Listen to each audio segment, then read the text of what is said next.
It's my great pleasure to introduce Catalina, who works here at UCL. Her presentation is on Rethinking the Future of Sustainability, the Power of Supergrids. Catalina is a lecturer in energy systems and networks at UCL, and she co-leads the Energy Space Time group here. And she's also the author of a recently published book on whole energy system dynamics, theory, modelling and policy. The presentation will last about 40 minutes, I think, and then there'll be an opportunity for questions and answers. Catalina. Thank you very much, Taj. Great, so I will take you today into a journey of the power of the supergrids and how with them can transform the global energy landscape and rethinking the future of sustainability. So why supergrids? Because have the intelligence to move electricity from one region or country to another at very long distances. And today I'm going to talk and discuss capabilities and challenges. I'll provide some examples and show you how the power across space could change, how feasible economically, technically and politically would it be to create such infrastructure in practice. So a recent report from United Nations outlined how creating an interconnected power grid that will move electricity from one region or even country to another could help foster peace and cooperation between nations. So this is more or less similar to how social networks work. So to see a homeowner, for example, in Brighton, will capture kilowatts hour for sale to a homeowner in Berlin, for example, or from San Jose to Shanghai, it will be absolutely great in the future. So that might sound like a pipe dream, but it's not. The technology needed to build a global supergrid in this moment exists. So in the form of high voltage direct current transmission, and just imagine a supergrid which can allow, for example, a hydropower from Norway to light up a restaurant in Italy or Spain. So this kind of internet of electricity can link towards a global spanning network of high voltage power lines. So let's have a look at some general data. Here you'll see some information on number of countries, population, electricity consumed, installed capacity, and the transmission grid. So significant growing transmission interconnections in Europe and Asia. So, as we know, electricity is one of the mainstream of modern civilization. So the population, here you see the world population with and without access to electricity. United Nations estimates that is about 1.3 billion people lack access to electricity. So building thousands of kilometers of cables between locations when energy can be delivered to where it is most needed could provide humanity with clean and cheap power. So there is no energy supply problem, there is an energy distribution problem, and the emerging solution is a new kind of worldwide web of electricity. And here we have like wind speed and horizontal irradiation for global. So potential is for solar and wind energy.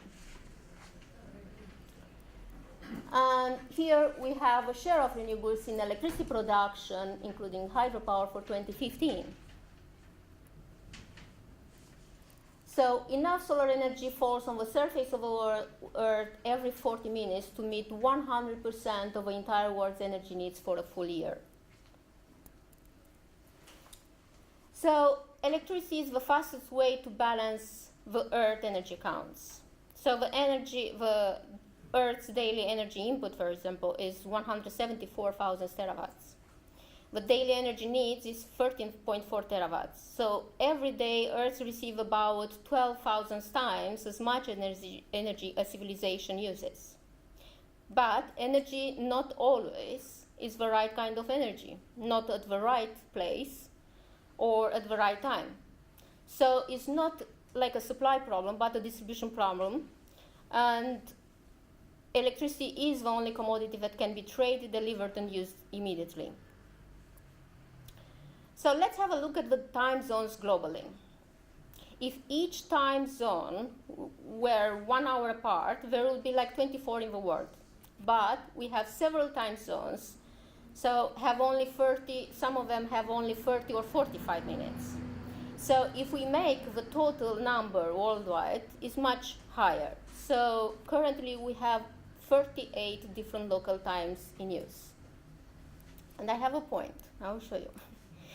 So what we should do with these differences in time is to look at correlations between global electricity demand supply and the time zones.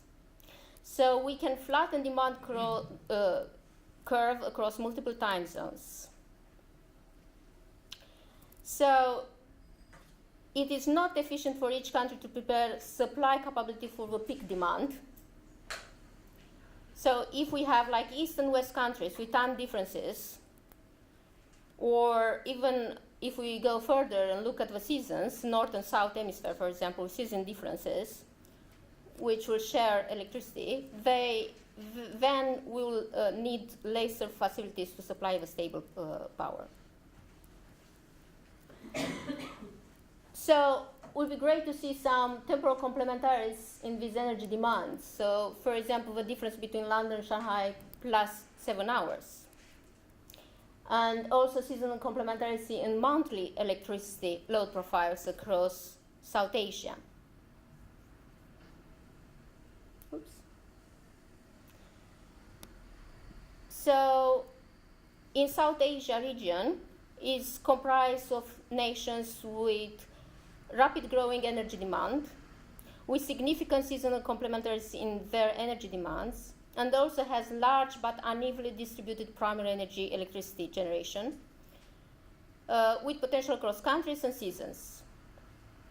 But they face several challenges. So electricity supplies have not kept pace with demand and are frequently interrupted. At the same time, there is some underutilization of available generation capacities, and due to fuel supply shortages and price controls. So greater electricity sector interconnection and power trade among these South Asian countries can make important contribution to alleviate these challenges. And seasonal complementarities, as you see, low, medium, and high could help. So if we want to look at how effectively peak demand capacity in one nation could effectively serve peaking needs in another, a great research study was done by Chich, who demonstrated this taking selected wind sites within European Union and Norway, and from southern Morocco, and combining the production in all regions. So what tells us is that flattening the load curve by combining these loads from 2 or more systems may also allow savings in capacity costs, which will allow peaking capacity in one nation to effectively serve peaking needs in another, if the times and or seasons of peak power requirements in the interconnected services do not significantly overlap. So this sounds good, but let's go in depth and look at some benefits and challenges for interconnections extensions, and I will discuss that from technical, economic, political, environmental, and social perspective. So in the event of a disturbance or emergency in a country, interconnected grids could improve security of supply and grid reliability by providing electricity from neighboring countries with surplus supply. Unit cost of new generation transmission capacity generally decline with increasing scale up to a point. So sharing resources in an interconnected system can allow the construction of larger facilities with lower unit cost. So market integration could allow this least expensive electricity from one country to be sold to another with more expensive electricity, thus increasing competition and reducing electricity prices, which sounds quite good. However, there are some challenges. Limited investments, political and security instability in certain parts of some countries, and I have highlighted here in red materials. materials in environmental, and I've done this with a purpose. And here I map locations where boron production and processing are likely to influence the environment. So the message is simple. The production and processing of source materials can have direct and indirect implication in the environment. And once supergrids expands the market for these materials, then we can expect environmental effects in some of the parts of the world. So from my readings and from my review, in the literature, production of this may be less complicated than making the computer chips supporting this presentation I'm doing currently. However, if we go for a continental supergrid or for a global one, we require new assessment procedures that can effectively address different consideration over large spatial and long temporal scales. So supergrids is not a new concept. The concept has been intensively debated worldwide, lots of publication information you'll find, with many pros and cons. So first it was suggested at World Game Simulation Workshop in 1970. But back in time, in 1938, Buckminster Fuller envisioned a global electricity energy grid to allow the integration of renewable resources located in different locations to meet the energy needs of the world. So in his view, an electrical grid that connected everybody would alleviate international disputes, and the new economic basis wouldn't be gold or dollars, but rather kilowatt hours. He also viewed that the points where waste might occur and figured out how to divert the waste and feed it to the energy supply to meet shortfalls. And that was back in 1935, so it's not a new concept.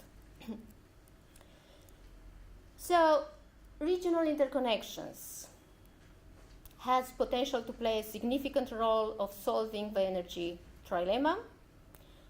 This can be done by increasing cross-border electricity transmission to meet electricity demand, increase of renewables.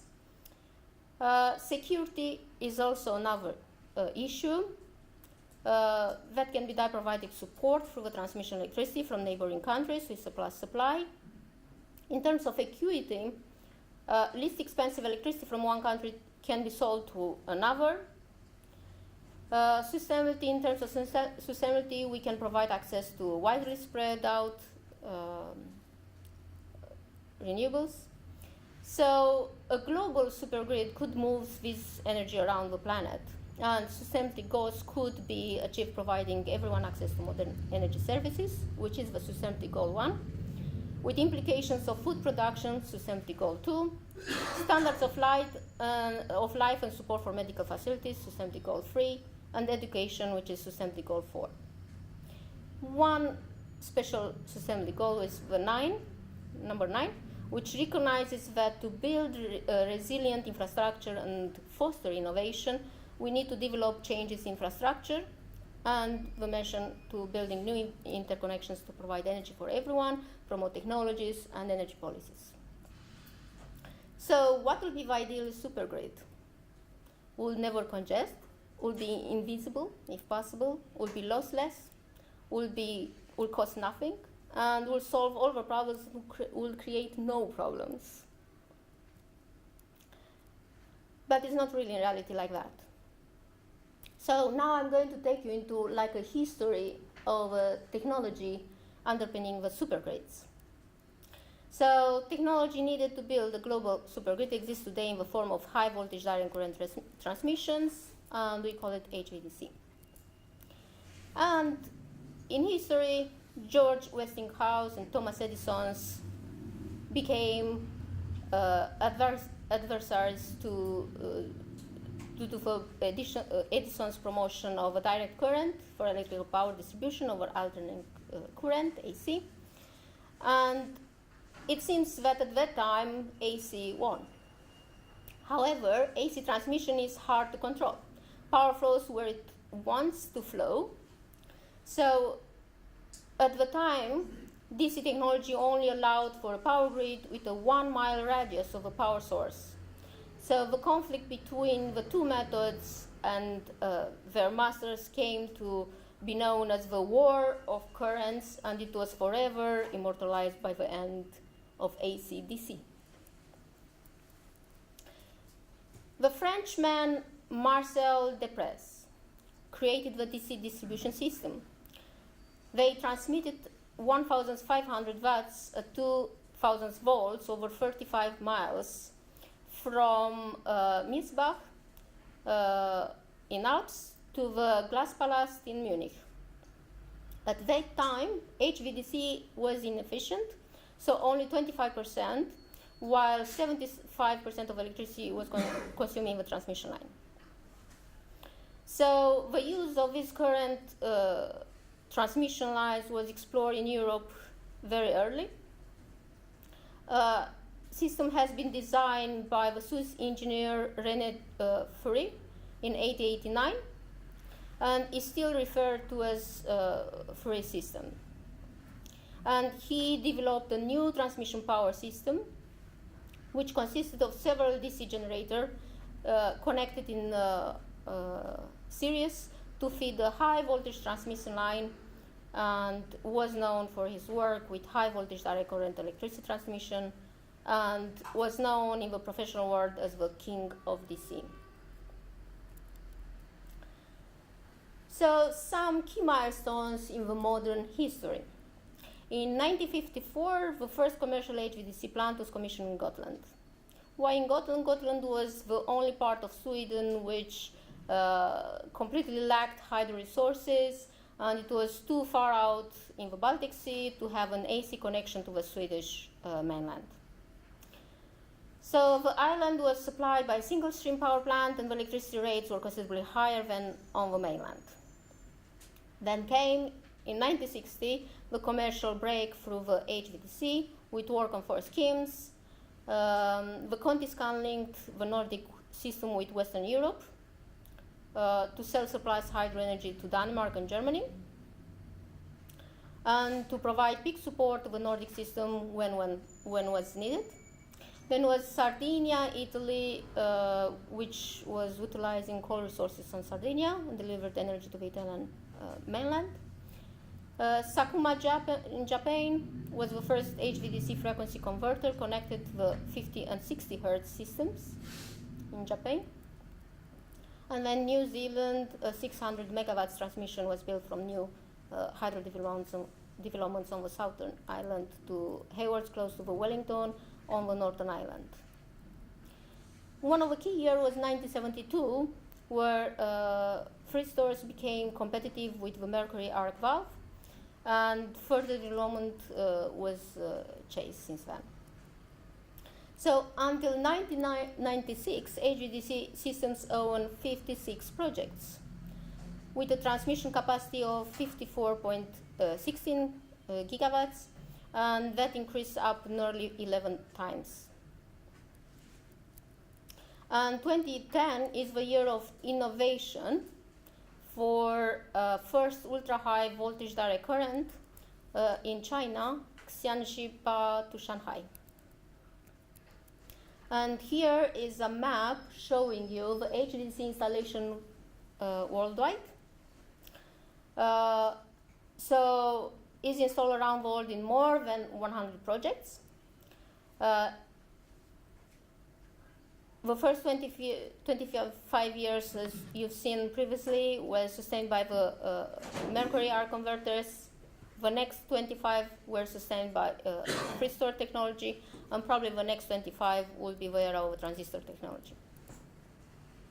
Also, there are several projects around the world which are in advanced stage of planning, some in the execution phase. And here are some of these. In China, the one which I mentioned, which is owned by the State Grid Corporation of China.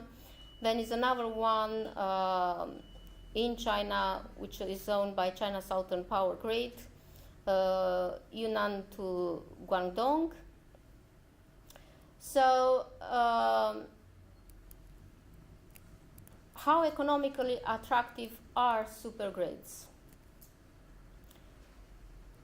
in 2016, International Energy Agency said the global power sector spent around 700 billion in 2015 to maintain, upgrade, and expand power system assets from generation to end consumers. So we know that the global electricity grid is very vast, complex, has around 75 million kilometers of networks. However, IEA, the International Energy Agency World Energy Outlook 2015, did a baseline scenario, and the new policy scenario 2 is called, and they said that an additional 25 million kilometers would be required. So the total length of electricity network under this kind of scenario would be sufficient to cover the distance from Earth to Mars and back.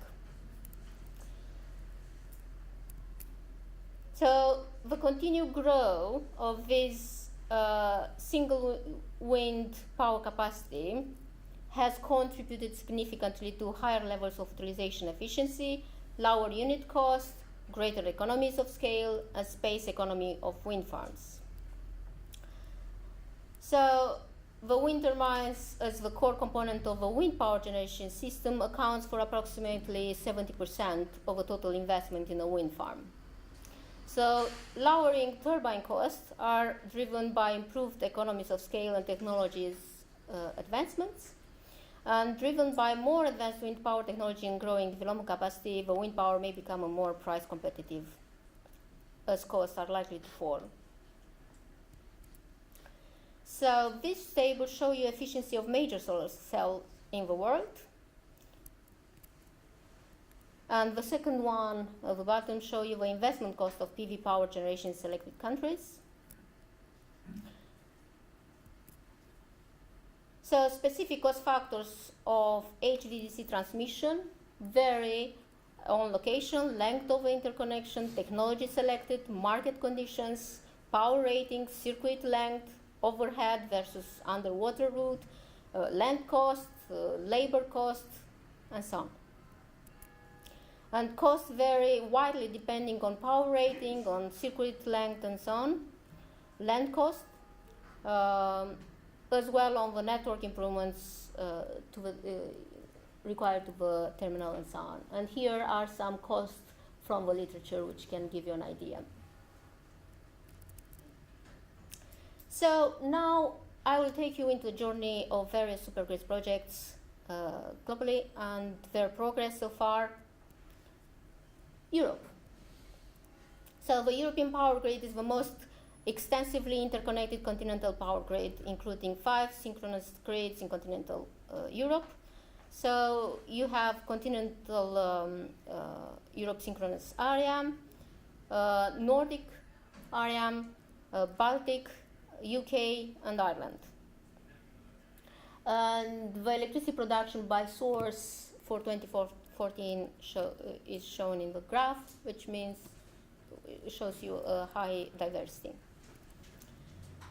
So on the 25th of February 2016, the European Commission issued a progress report on making Europe's electricity grid fit for 2020, mentioning achieving a 10% electricity interconnection target and saying it is the minimum required to end the electricity isolation of some member states and boost competition to bring down prices.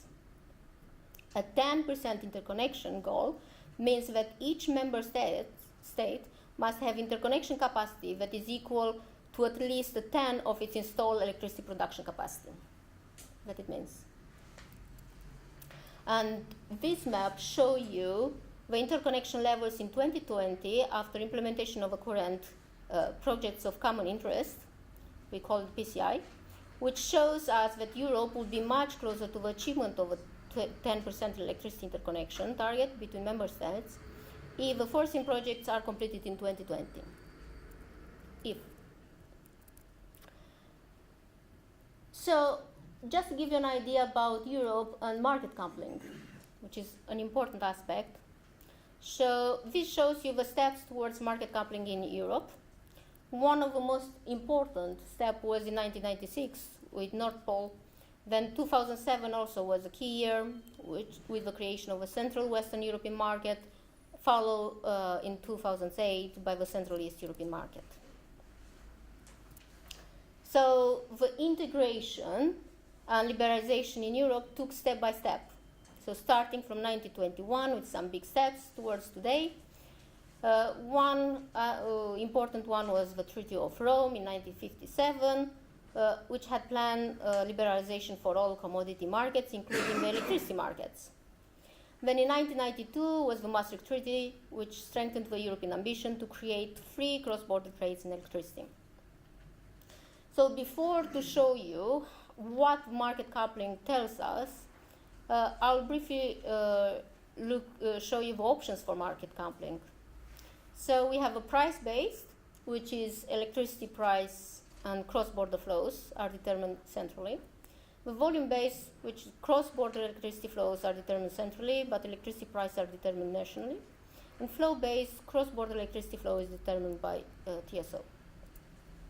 What are the benefits and challenges? Benefits: utilize generation reserve capacity more efficiently, price convergence. Challenges for market coupling: failed in some mesh grades. So we looked at what coupling markets tell us.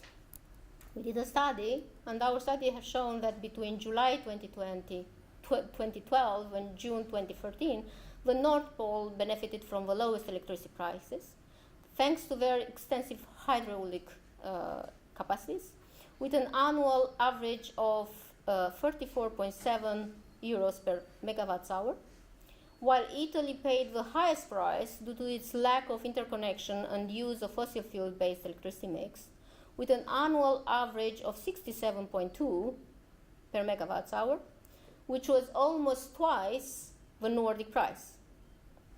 However, European Union member states has its own set of support mechanisms, and different instruments are combined depending on different technologies and national goals and policies. Europe MENA is another study. So high potential for generating renewables energy in the neighboring countries, including in the MENA region. That is why there has been a renewed interest in generating electricity in MENA and exporting it to European regions. So just some numbers: 449 terawatt hour electricity exchange between countries in Europe in 2015, and only 5.8 terawatt hour exported to MENA in 2015. Existing links between Europe and MENA regions are the two transmission lines between Morocco and Spain, which was commissioned in 1997, and 2006 with 700 megawatts capacity each. And of course, there are higher hopes that have pinned onto interconnections projects.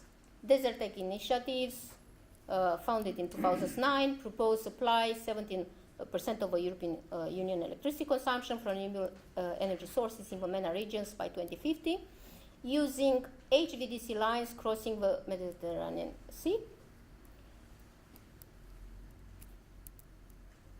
I will now take you into the journey of Africa. So, country supply potential per resource in gigawatts in Africa. You see solar primarily. If we look at some of the aspects for this, West Africa, for example, did increase investments significantly, 13.4 billion for next 4 years. Also has been done lots of cooperation in terms of political and so on, and that already started in 2000s. This is the program for infrastructure development in Africa, so lots of initiatives. There have been 3 major kind of Ipp Investment Spikes. So it was a period between 1999, 2002, that was the first one. Then was the second one, 2008, and then was 2011, 2014. And the first 2 spikes were because of a financial close of a small number of comparatively large projects. And excluding the South Africa, the total IPP investments for projects sub-Saharan African between 1990 and 2013 was 8.7 billion, while in 2014 was 2.3 billions, which has added to that figure. No projects reached financial close in 1995 and 2000s. So along the conditions were, so all these conditions varied in the country, where IPPs and other private participation took root, where certain themes were common, and what it tells us that the importance of independent regulation. So regulation at the sector level, they do not directly influence the details of these contracts, but are important in defining the rules of the game and ultimately shaping the environment for these plans and investments. So if we pick up one region, so let's look at the West African, 9.9 gigawatts, which is insufficient and has played critical roles in the low economic development rate in these regions. So leading to frequent and unplanned power outages with most citizens and all industries to provide backup generation for themselves with the use of fuel, diesel and petrol generators, in order to power essential equipment in households and carry out this daily operation. So there was drop in electricity exchange in 1999 and 2007 because of severe drought. That significantly reduced electricity supply in this region. And you see here also the evolution of electricity production and electricity exchange in West Africa. In 2000s, West Africa Power Pool was formed, and it consists of 14. So it has been estimated that it will introduce 10 gigawatts of hydro and gas generation plants, as well as link the 14 African countries through 7,000 kilometers of transmission lines by 2019. The electricity trade between the Western African nations is limited because generation plants and transmission lines are in construction phases. And for some of the countries like Cote d'Ivoire, Nigeria, and Nigeria that are facing some difficulties in meeting their own energy demands. So this may result in relatively cheap electricity generation from gas and hydro. So these are the further plans for 2030, the proposed interconnections in West Africa. So unlike the European Union countries, only a few West African countries have a support mechanism. So fiscal incentives, for example, that exempt renewable energy equipment from tax is the main support that the government provides in this moment. And electricity trading in West Africa took step by step with different bilateral contracts.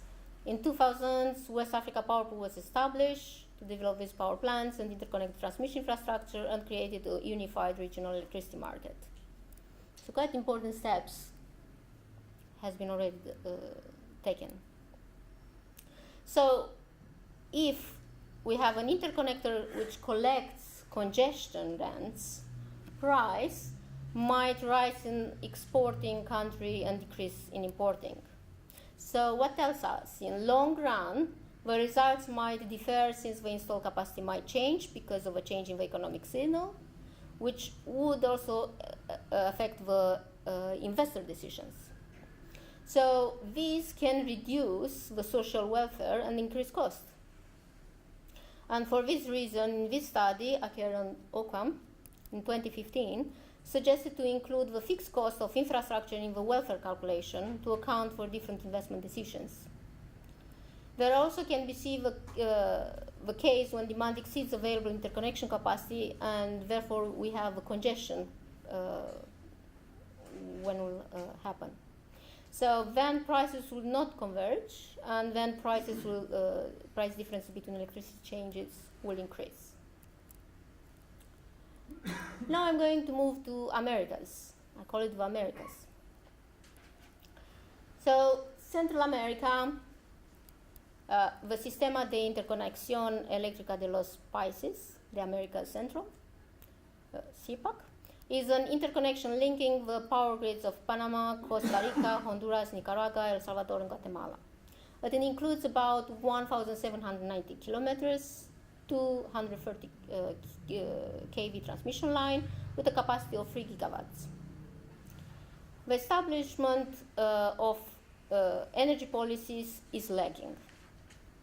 Each of the 6 Central American nations has different electricity industry structures with different degrees of government ownership and control, and existing regulatory bodies at the national level are also being trained.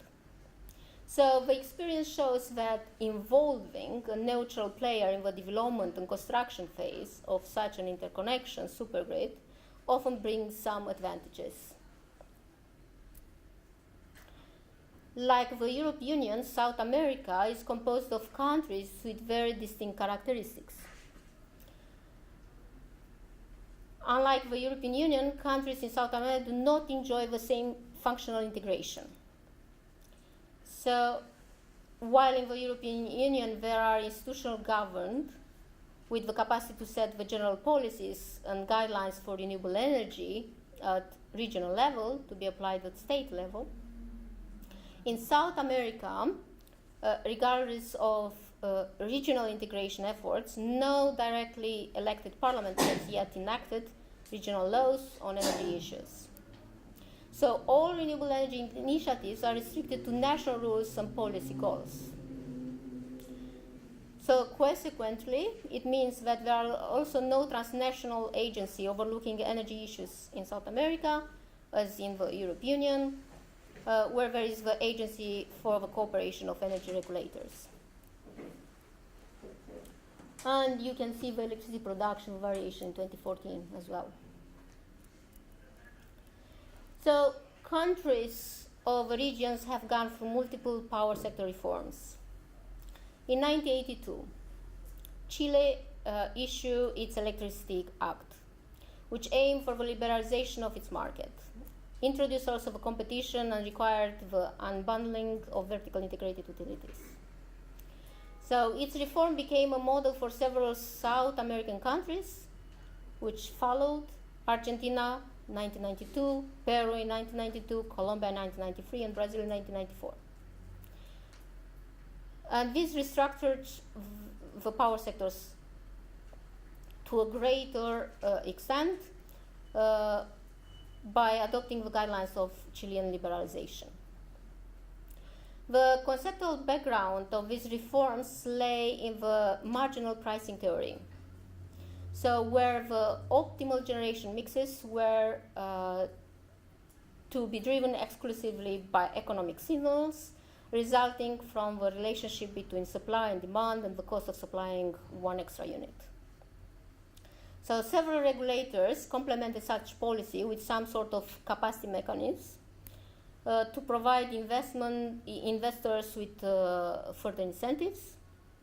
And for a number of reasons, the capacity mechanism did not work as expected, and the expansion of electricity supply was not able to keep up with the fast-paced growth of demand. The main reforms in the region involve the transition from vertically integrated monopolies to liberalized markets and competition.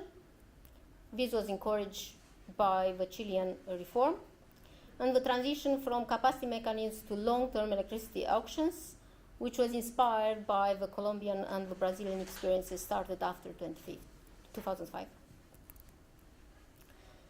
So in terms of support mechanism, each country has its own set of support mechanisms. So generally countries have a combination of several instruments with the main support mechanism, which can be the feed-in tariffs or tenders, combined with some financial de-risking policies. So if we look, for example, at Brazil, it is a centralized system with the government making all decisions with regards to tendering. In Chile, it is decentralized, and the distribution companies are responsible for launching their auctions. And the main support scheme is quotas, where the distribution companies have to cover a progressive percentage of their load through renewable technologies. So companies who exceed these are entitled to trade their supplies in the market. But in Brazil, there is no quota mechanism in place, and the distribution companies are subject to the government decisions when it comes to the deployment of renewable energy to the demand.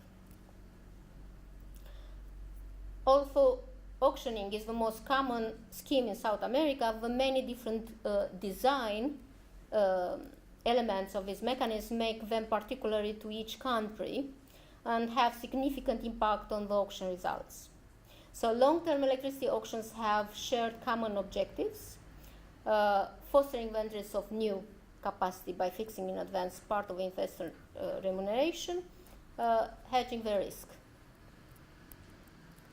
So now I'll take you to Asia. The National Renewable Energy Laboratory in the United States estimated that only for the Mongolian part of the Gobi Desert is about potential of 2,600 terawatt hour. So the Asian supergrids represent the strategy of connecting location of high energy demand with regions of large renewable energy potential. So the proposed is cross-border transmission lines which connect the Gobi Desert with Irkutsk in the north, Shanghai and Seoul in the south, and Tokyo in the east of the Asia supergrid region. Because of the high potential for renewable energy technologies in the Gobi Desert of Mongolia and the large amounts of hydropower potential, for example, from Russia, these two countries will be like playing key roles, exporting renewables energy, while all the others will import energy from this. However, what is interesting about this is countries within Asia supergrid have different times of peak electricity demand because of different time zones, and as well as seasonal differences in the load curves. So, for example, in South Korea, demand peaks during winter times, whereas in Japan, for example, you have a peak times in summer. So connecting these several countries with one grid will simplify the supply and demand balance. And of course, the countries can be still responsible, continue to be responsible for their local interconnections, lines, and to own their power system connections point. So the planned installed capacity is 100 gigawatts, and the estimated cost is $293 billion US dollars. So an Asian supergrid can for sure evolve from existing and under construction HVDC transmission lines serving part of China, for example. You see, this is the current planned future HVDC projects by 2020 in China.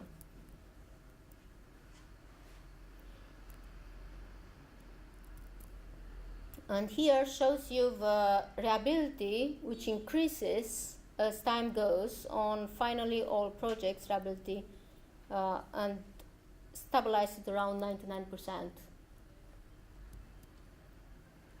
And in 2014, China spent $65 billion in such projects. So I'll move now to the Asia Pacific supergrid, which proposes to connect Northern Australia, which is one of the largest solar resources in the world, to 4 Southeast Asian countries, Timor-Leste, Indonesia, Malaysia, and Singapore. The grid also could be used to connect Indonesia geothermal resource, which is one of the second largest, 2 countries in the region.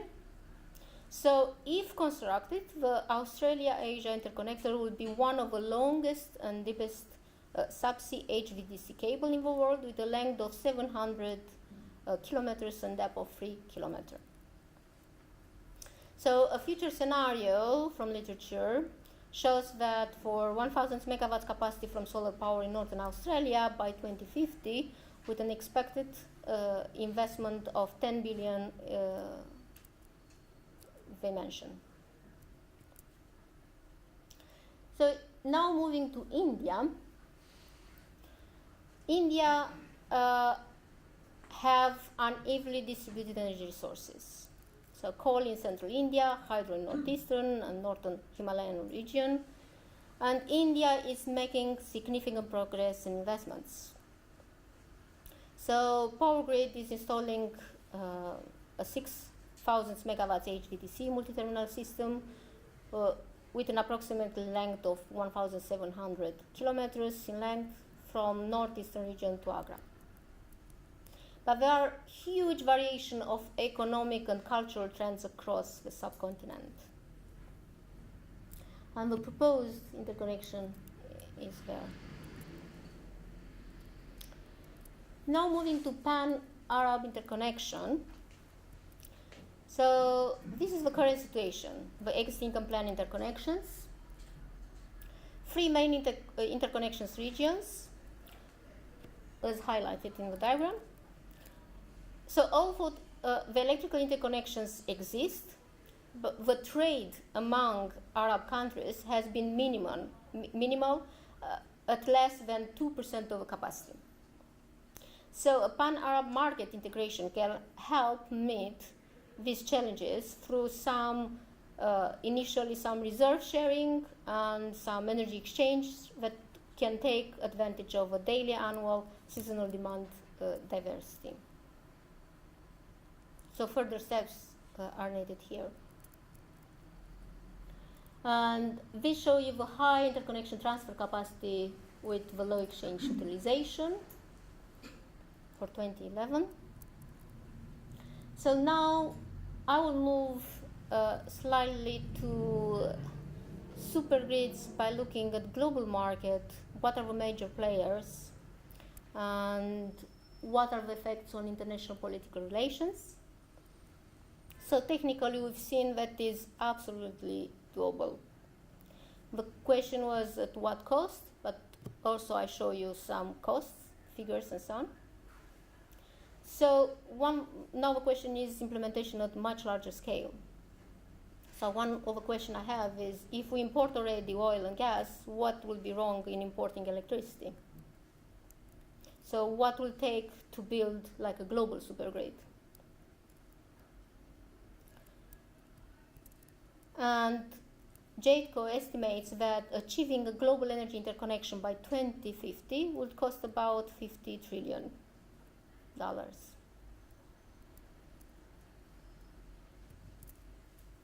The major players in the supergrid markets are these. China Electric Power owns most of it. So there are types of political cooperation which are required to build these supergrids and to move further to a global supergrid. Agreements as to how benefits and costs of a project will be shared. So it is highly likely that the international, national, and even local political agreements will be needed to decide how the benefits as well as costs, the power line interconnections will be shared both between countries and between groups of countries. So this cost sharing will require similar political agreements. The problem is many nations share histories of rivalry. And these may include border disputes, disputes over refugees, or other kind of differences. So these types of political issues may or may not directly affect negotiation for grid interconnections. So what will be the key? Cooperation, for sure. So for the countries of the world to organize and fund a global supergrid, a strong international consensus for renewables, energy will need to form, and this could be accelerated if a worldwide agreement could be reached on taxing greenhouse gas emission, for example, so we can create like a financial incentives for shifting to carbon-free energy. And government funding will likely be needed to support the first segments of a global grid, subgrid. But once those are in place, a carbon tax will help catalyze this private sector funding. So win-win. So behind just the financing, also governments and the grid operators will need to agree on the rules for free trade in electricity. So yes, a global supergrid will cost a great deal, and no doubt that will take many decades to put in place. But obvious examples for such an undertaking already exist in the international transportation and telecommunication sectors, for example. So why is it not possible in electricity sector? So why to continue with an alternative of using and relying on heavily on fossil fuels when we can actually do more interconnections? So I will continue to discuss this in an upcoming event, IEEE Women Engineering International Leadership Conference, and I will show you a vision of a global supergrid in that conference in May. Thank you.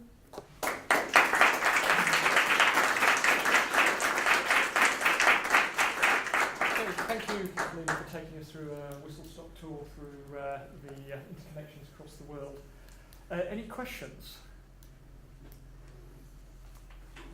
I was wondering if you have any numbers or anything on how much like a supergrid would reduce the need for storage if you have high portions of wind and solar sort of power you are. We haven't done yet the comparison between interconnections and storage. It's something that we are working part of one of the projects we have currently. But I've seen recently a paper published for UK where they did the cost analysis, but I don't know exactly the figures. However, energy storage varies a lot on technologies. So it will be very hard to come with an exact cost of it. It depends which forms of energy storage you will be using. I was just interested in the growth of off-grid energy production. You know, in California, for instance, there is some concern by the utility companies there about the growth of off-grid sort of PV generation, which militates against having extensive investments in grid. And in fact, the utility companies are proposing a tax on off-grid installations, basically, to do that. Globally, do you see the growth of off-grid as the costs of, for instance, solar PV fall? Do you see that would militate against investment, major investment in substantial grid networks? It's not only the case of California, it's also the case of UK. I had a trip with students at National Grid, and something what they mentioned was, in this moment they are facing with about 600,000 installation of solar PV here in UK. So it's a general problem in many countries. So I see more like this, like integration and part of a global supergrid. So I see that just having a central supergrid, but also decentralized system working together, then we can go into decarbonization of a grid and achieving these sustainability goals. It's not one single solution, and it's not one or the other. No, I suppose my concern might be that it might dent investors' confidence in investing in large interconnection schemes if they see the cost of things like solar PV falling drastically. And so a lot of the schemes that you're highlighting there, I wonder whether they will actually come into fruition, be built because of such concerns. Yeah, we haven't done to-depth analysis on that. There's a question at the back there. Just following on from that last question, even in GB you have interconnectors arguably competing with storage, demand-side response, and even CCGTs together in the GB capacity market. So I was just wondering, with the uncertainty around Brexit, how do you see internet development happening in the GB space? Do you think the targets can be met in the next 10 years? Probably I'll leave this question to the government. Thank you for the question. Well, I liked indeed your global outlook, but it is very much of a shared like the different regional dynamics with us, and I was just wondering, what are your ideas about where the drivers for a regional integration might be largest for the next 5 to 10 years? You mentioned the Americas, Africa, Europe, and a number of other regions. So would you think that there are regions where the drivers are just stronger than others? And if so, which regions would you see as, say, qualified for becoming leaders in a market integration over the next 5 to 10 years? Would it be like EU except eventually the UK and East Asia, or would you think of other regions? Would be regions where they will drive or move towards more interconnections and so on because they want to provide electricity to everyone. So as Africa, for example. Will be other regions which they want more security, so not to rely on other sources or certain countries which they have political issues or so on. However, as you've seen, it depends on the continent. So each region has different drivers in installing this or moving forward to a global grid. Maybe not the best ones.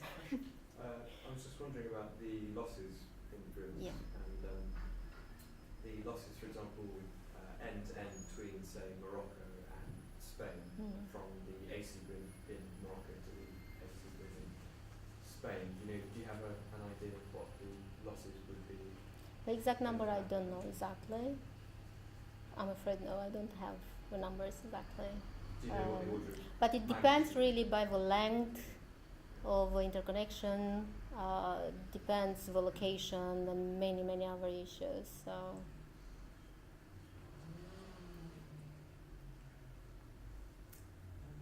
Any questions? Yeah, there's one there. Thank you very much. Very interesting. I was a bit actually sad seeing a very interesting historical review of repeated attempts to do exactly what you talked about today for nearly 100 years now. And all attempts did not, were not successful. And I'm not thinking they were not successful because there was no technology level, because essentially there was no will to do it, no economic case to do it, no economic will to do it. What makes you think could drive this in the next couple of decades? So, if we look at the building stock, we didn't insulate the houses properly for years. So we know how to do it, but we don't do it. So exactly the same here. So in every sector has pros and cons. The question is how we want to achieve the sustainability goals, how we want to achieve these targets, and how we want to be more friendly with the planet and to more healthy. So if we want to reduce the carbon emissions and so on, then we should use more renewables and we should go for interconnections. With, of course, in combination with energy storage and other solution, demand response and so on. Okay, Catalina's agreed to take any other questions over drinks. So if you'd like to join us all upstairs for some drinks, and if we could thank Catalina again for the presentation.